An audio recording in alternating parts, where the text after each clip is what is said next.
Okay, I'm making a unique turquoise ring, and I made the pattern on my software program, and then I took it and I glued it to a piece of 18 gauge sterling sheet, and then I'm just gonna take my jeweler's scroll saw and cut it out of the sheet.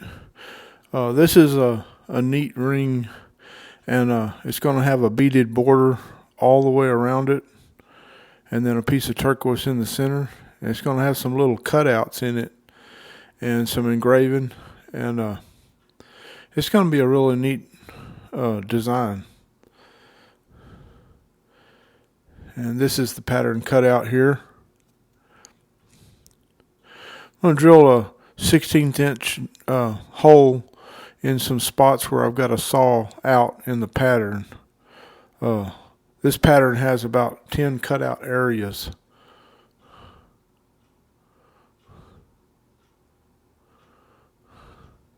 Which is quite a few cutout areas. I use a .4 laser saw blade to cut out all the areas in the pattern, and I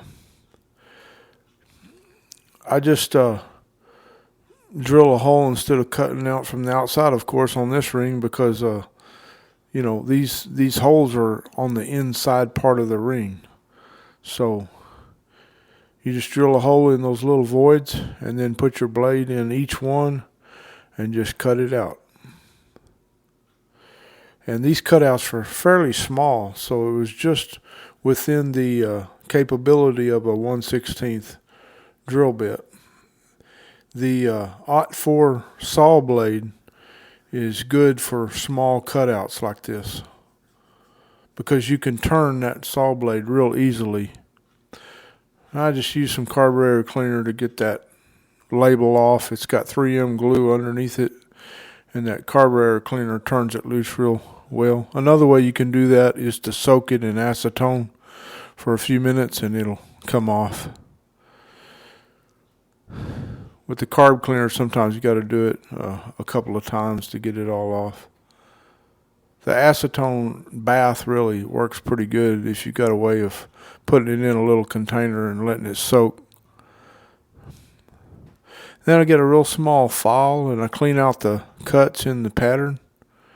Just a small jewelry file with a fine tip on it. And I just kind of saw smooth those little triangles. I use a carbide bit in my orbital, and I have to clean up a few things with that.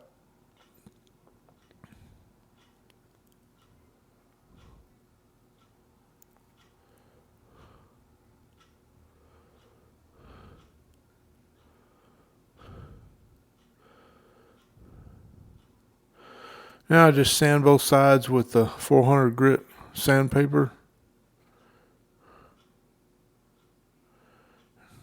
And this is kind of the way it's going to go. That wide triangular part's going to be on the top of the finger, of course, and it'll wrap around underneath.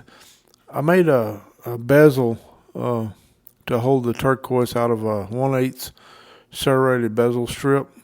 I just fitted it around my square piece of turquoise and soldered it together. Now I'm going to take about 5 inches of 10 gauge half beaded sterling wire, and I'm going to take some time and cut 4 pieces to solder along the edges of the ring. And I just bend this stuff. Sometimes this stuff will break on you if you try to bend it too sharp. But you can see here I've got it curved in 4 different pieces. Normally you couldn't turn it to go over that sharp turn at the top, but that's the way it's going to look once I get it soldered down. I'm going to flux up the band with some handy flux, and I coat it good, and then I'll put a little on the beaded wire.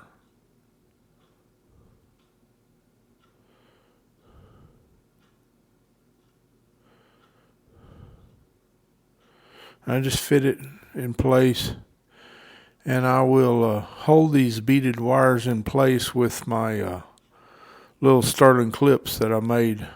I show how to make these stainless steel sterling clips, or these stainless steel clips, not sterling, clips on one of my videos that, and if you'll look up the video on my channel, you'll see how to make them.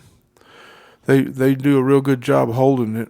Now I just use my air torch and some 65% solder, and when that flux turns clear, I start feeding solder to those beads, and that will solder them down on there. I've got them held in place with those clips, which works real good because you don't want them moving. You got to have them right on the edge.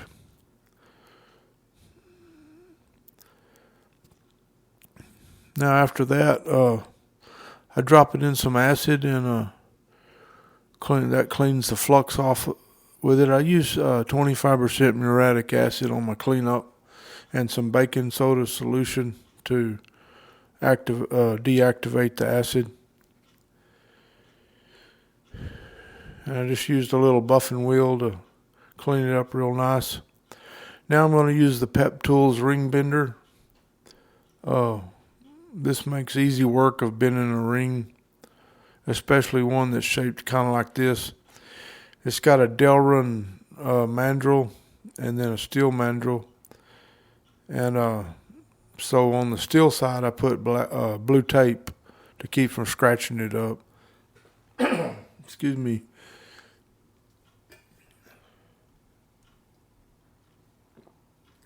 Anyway, I keep bending it. There's the model number of that Pepetools tool, 301.00A. I get that, or I bought mine at Rio Grande. There's the bent ring. It's looking really nice. I've got it coming together in the back, and once I check the size and make sure it's proper, and get it all sanded out, I'll solder it together. Well, at this point I've already soldered it together, but I've got it cleaned up and checking it on my mandrel for the size.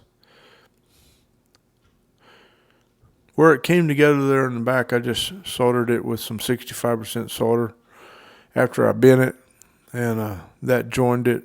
And then I took a little blue silicone wheel and cleaned up the solder right there in that joint. And the size looks right, so I'm going to polish it up with some compound and get it to a nice high shine.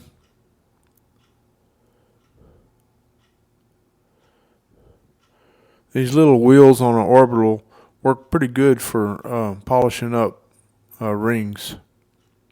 You can run them in and out the inside and all over the outside. This is my ring holder, GRS, and it's a GRS 004-735. Anyway, it's got different, I would call them mandrels, I guess.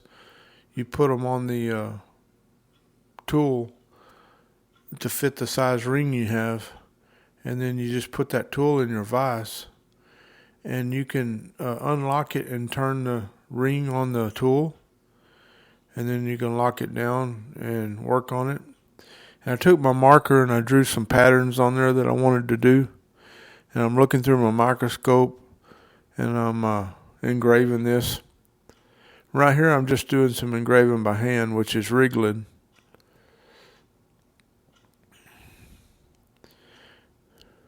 And then here I'm cutting with my engraving tool. I'm using a liner to cut the engravings. I used a flat graver, a square graver, and a liner to do this ring.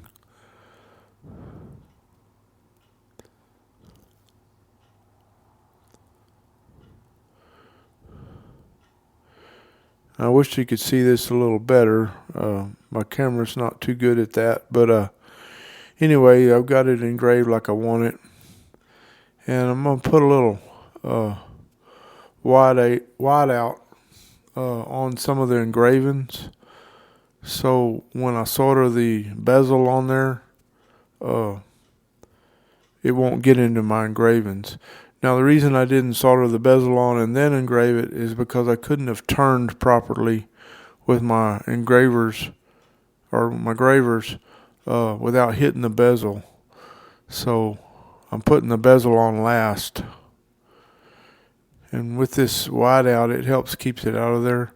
And then I can just clean the whiteout off. Now the whiteout is tough to get off, but it will come off. I solder the bezel on with 56% solder. And I have shaped this bezel to the contour of the ring. You know, if you took just a flat bezel, it wouldn't fit that ring. But I have honed it out on the bottom to fit the curve of that ring. And when I put my stone in there, I have to put some sawdust down in there so that stone can sit flat. Now I think I did curve the stone a little bit on the back so it would fit the ring also. And there it is, soldered down. And this shows how the whiteout kept the solder out of any engravings if you have run out. Now if you're a real good solderer, you won't have no run out, and that's not a problem.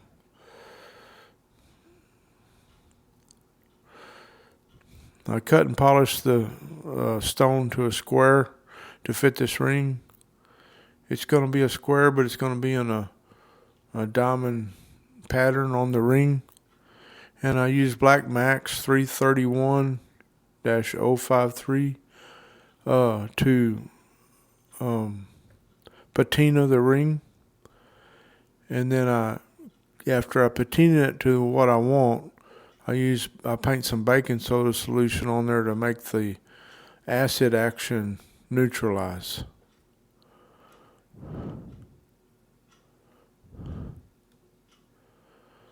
I'm just painting it around the beads and in the engravings.